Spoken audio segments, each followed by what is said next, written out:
অবশেষে হামজা চৌধুরীর বাংলাদেশের মাটিতে কোন মাঠে অভিষেক হবে সেটা চূড়ান্ত হয়েছে। কিছুদিন আগেই আলোচনা ছিল যে বসুন্ধরা কিংস অথবা বাংলাদেশ জাতীয় যে স্টেডিয়াম, সেই স্টেডিয়ামে হতে পারে হামজা চৌধুরীর অভিষেক ম্যাচ, অর্থাৎ বাংলাদেশের মাটিতে তার অভিষেক ম্যাচ। জাতীয় স্টেডিয়ামের যে মেরামতের কাজ সেটা ইতিমধ্যে শেষ হয়েছে। বাফুফে কর্মকর্তারা সেটা পরিদর্শন করেছেন। পরিদর্শন করার পরে তারা মোটামুটি এটা আশ্বস্ত করেছেন এবং তারা নিজেরাও আসলে স্যাটিসফাইড যে 10 জুন সিঙ্গাপুরের বিপক্ষে যে ম্যাচটি রয়েছে বাংলাদেশের, সেই ম্যাচটি এখানেই অনুষ্ঠিত হবে। অর্থাৎ এটা মোটামুটি চূড়ান্ত যে বাংলাদেশের যে সিঙ্গাপুরের বিরুদ্ধে ম্যাচটি রয়েছে এশিয়ান কাপের, সেটি 10 জুন জাতীয় স্টেডিয়ামে অনুষ্ঠিত হচ্ছে। অন্য দুটি যে ম্যাচ রয়েছে বাংলাদেশের, একটি হংকং এর বিরুদ্ধে, অন্য একটি ভারতের বিপক্ষে, এই দুটি ম্যাচ আসলে কোথায় অনুষ্ঠিত হবে।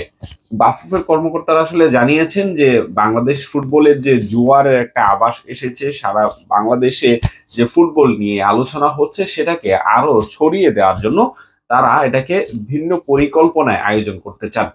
সেটা কি? সেটা হচ্ছে বাংলাদেশের অন্য যে দুটি ম্যাচ, সে দুটি ম্যাচের দুইটি বিভাগে আয়োজন করতে চান। অর্থাৎ তিনটি খেলা, এই বছর যে তিনটি খেলা রয়েছে বাংলাদেশে, সেটি তিনটি খেলা তিনটি মাঠে অনুষ্ঠিত হবে। সিঙ্গাপুরের বিপক্ষে যে ম্যাচটি, সেই ম্যাচটি অনুষ্ঠিত হবে বাংলাদেশের জাতীয় স্টেডিয়াম ঢাকাতে, এবং ভারতের বিপক্ষে যে ম্যাচটি, সেই ম্যাচটি অনুষ্ঠিত হবে হামজা চৌধুরীর হোম ভেন্যু সিলেটে। এবং হংকং এর বিপক্ষে যে ম্যাচটি রয়েছে, সেই ম্যাচটি চট্টগ্রামের এম এ আজিজ স্টেডিয়ামে যেন করা যায়, সেই চেষ্টা আসলে বাফুফে কর্মকর্তারা করছেন। অর্থাৎ তারা অন্তত পক্ষে তিনটি বিভাগে আয়োজন করতে চান এই ম্যাচগুলা।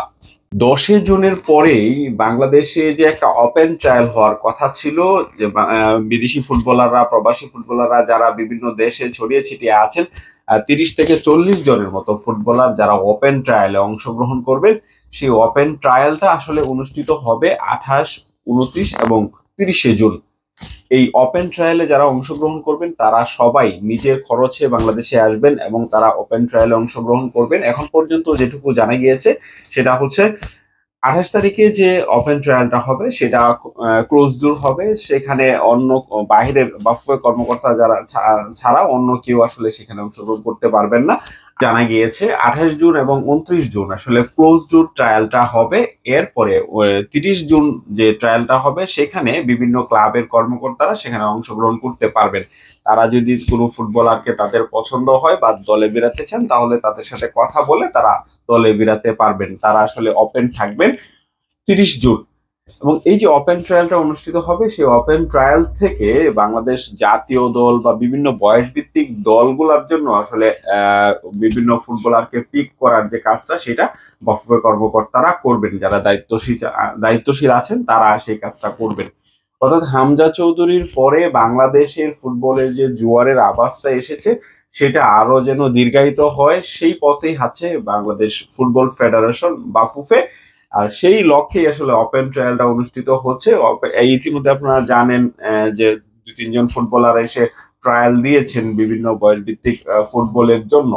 এবং আরো অন্যান্য যে ফুটবলাররা আছেন বিভিন্ন বিশ্বের বিভিন্ন দেশে ছড়িয়ে ছিটিয়ে আছেন, তারাও কিন্তু সেই ট্রায়ালে অংশগ্রহণ করে নিজেদেরকে প্রমাণ করে, এবং বাংলাদেশের কোন কোন জায়গায় আসলে কোন ফুটবলারকে দরকার, বাংলাদেশের সাথে কাদেরকে আসলে অ্যাডজাস্ট করানো সহজ, সেই কাজটা বাফুফে কিন্তু করবে। এখন পর্যন্ত মোটামুটি এটাই আসলে নিশ্চিত হওয়া গিয়েছে। তবে বাংলাদেশ ফুটবলের যে জোয়ার, সেই জোয়ারটাকে অনেক দূর নিয়ে যাওয়ার জন্য হামজা চৌধুরীর মতো আরো ফুটবলার বাংলাদেশের অনেক বেশি দরকার পড়বে। সেই পথেই হাঁটছে বাংলাদেশ ফুটবল ফেডারেশন।